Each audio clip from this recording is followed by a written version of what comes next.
Grandes civilizações.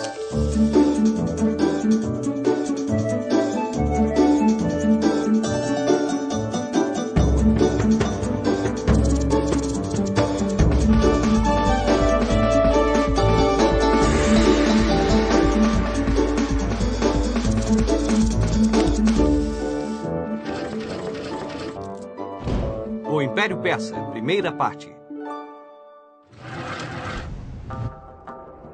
No alto das montanhas no norte da Mesopotâmia, viviam pastores chamados persas. Durante séculos, eles foram governados por impérios poderosos que dominaram a Mesopotâmia. Primeiro, viviam sob domínio dos assírios, e depois ficaram à mercê dos poderosos babilônios. Mas um dia, por volta do ano 550 a.C., um homem persa corajoso e inteligente chamado Ciro II subiu com suas tropas de cavalaria o vale do rio Eufrates e desafiadoramente plantou-se diante dos portões da Babilônia, que era a cidade mais importante da época. Lá, das muralhas da grande cidade, os babilônios riram desse pequeno grupo de guerreiros que acreditava poder derrotá-los. Mas os persas, liderados por seu comandante astuto e corajoso, conseguiram derrotar os babilônios e conquistar a cidade. Ciro tornou-se um grande rei, poderoso e respeitado. Como seu povo tinha sofrido sob o regime severo da Babilônia, ele jurou não ser tão cruel. Então permitiu que todos seguissem suas religiões abertamente. Foi por esse grande ato que os judeus foram autorizados a retornar a Jerusalém e a reconstruir o templo. Os descendentes de Ciro II fizeram o Império Persa ainda mais forte. Essa nova geração de governantes era conhecida como a dinastia Aquemênida, que reinou na Pérsia durante quase 300 anos. Assim falou Zaratustra. Há muitos anos, enquanto os persas ainda estavam vivendo em vales de altas montanhas, um velho pastor viu um homem solitário descer uma colina numa manhã. Eu acho que estou reconhecendo essa pessoa. Há alguns anos, um jovem passou por aqui. O nome dele era Zaratustra. Mas se este é o mesmo homem, ele está muito diferente. Estou vivendo em uma caverna há 10 anos. A solidão me ajudou a refletir. Agora estou cheio de sabedoria e eu preciso dizer às pessoas todas as coisas que aprendi. E foi assim que Zaratustra se tornou um grande profeta. Ele ensinou as pessoas a pensar e ver o mundo de uma maneira nova. Para ele não havia muitos deuses, mas apenas um. Uma força única, maravilhosa e criativa. E essa força era chamada Ahura Mazda. Zaratustra ensinou que o sol reina com a sua luz durante o dia, abençoando o mundo com a sua energia. Mas quando ele se põe, permite que a escuridão controle a noite. Essa dualidade entre a luz do dia e a escuridão da noite foi criada pelo Deus Supremo, Ahura Mazda, e é aplicada a todos os aspectos da vida. Isso significava que o bem e o mal sempre estavam presentes no mundo inteiro e que não existe um sem o outro. Zaratustra ensinou que todos os seres humanos tinham livre arbítrio e que deveriam optar por lutar constantemente pelo bem e contra o mal, já que todos seriam julgados após suas mortes. Se eles tivessem lutado para as forças do bem, iriam para o céu. Caso contrário, iriam para o inferno. Dessa ideia de um céu e um inferno, surgiu a dualidade que Zaratustra ensinou aos persas 6 séculos antes que Jesus também tentasse difundi-la entre seus seguidores. O Império Persa. Zaratustra tornou-se um profeta. E a partir de seus ensinamentos, uma religião chamada Mazdeísmo foi desenvolvida e aprovada por quase todos os persas. Os reis persas acreditavam que para o bem prevalecer no mundo inteiro era preciso acabar com as guerras.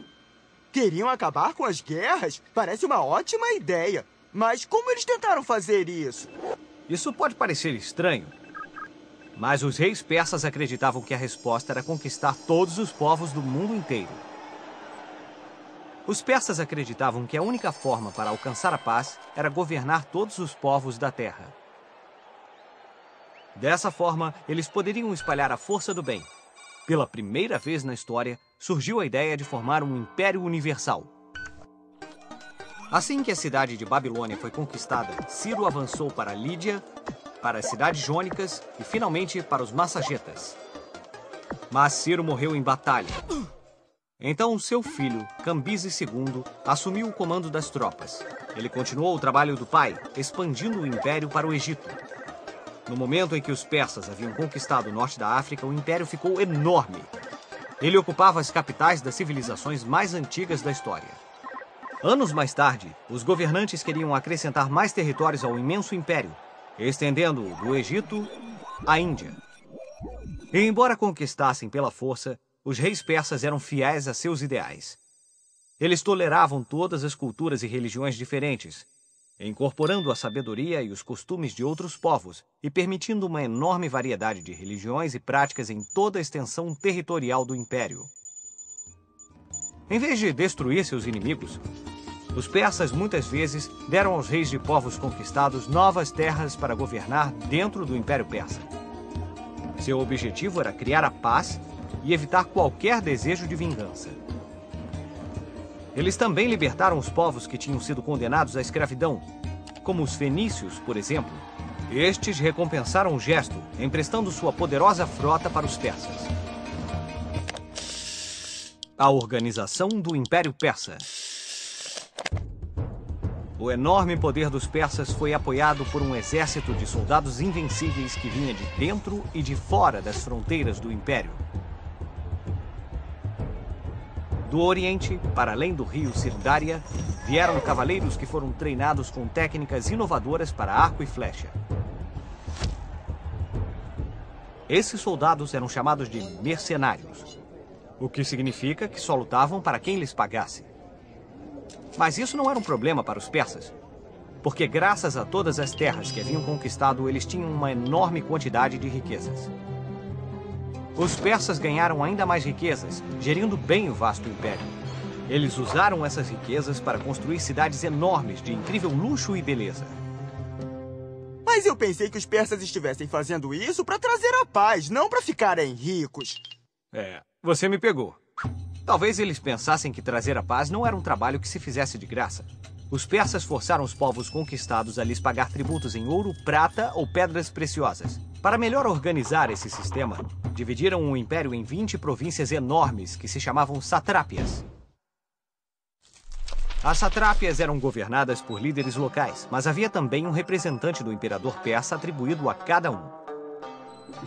Esses representantes eram chamados sátrapas, e sua função era fazer o pagamento correto de todas essas riquezas ao imperador. Mas esses sátrapas tinham tanto poder que não demorou muito para alguns deles tomarem o controle de seus territórios e governarem como reis, mantendo a maior parte do dinheiro para si. Esses caras deveriam estar ajudando, mas estavam roubando todo o dinheiro. É isso aí. E você sabe o que o imperador fez para controlar esses sátrapas? Ele criou a primeira polícia secreta. Os reis persas desenvolveram uma rede de espionagem que deveria recolher informações e transmiti-las diretamente ao imperador. Essa rede de espionagem era tão boa que veio a ser conhecida como Olhos e Ouvidos do Rei. Vamos usar nossa bússola do tempo para saber mais sobre os outros impérios que tentaram dominar o mundo. Os persas foram os primeiros na história que queriam controlar o mundo inteiro e criar um império universal, unindo todos os povos do mundo sob o mesmo sistema de governo. Os persas podem ter sido os primeiros, mas eles não foram os únicos. No ano 334 a.C., pouco tempo depois de terem atingido o auge de seu império, um jovem general grego chamado Alexandre nasceu para se tornar o maior conquistador da história. Ele deu a volta ao mundo e conquistou todas as cidades que os persas tinham dominado, tomando todo o caminho para a Índia. Então, 400 anos mais tarde, no século II d.C., os romanos haviam atingido o auge de seu poder, formando o maior império jamais conhecido no mundo antigo, que ia do Oceano Atlântico até o rio Eufrates e da Inglaterra ao deserto do Saara. 500 anos depois, no ano 622 d.C., os muçulmanos da Arábia saíram de lá com a tarefa de converter todos os povos do mundo à fé islâmica. Em menos de 100 anos, eles conquistaram um enorme império que se estendia da Espanha até a Índia. No próximo episódio de Grandes Civilizações, o Império Persa, segunda parte, ninguém foi capaz de derrotar o invencível exército persa. Ninguém, exceto algumas pequenas cidades da costa do mar Mediterrâneo. O imperador Dario, que achava que era o dono do mundo, não gostou muito disso e partiu para o ataque. Não só para retomar a cidade, mas para conquistar toda a Grécia.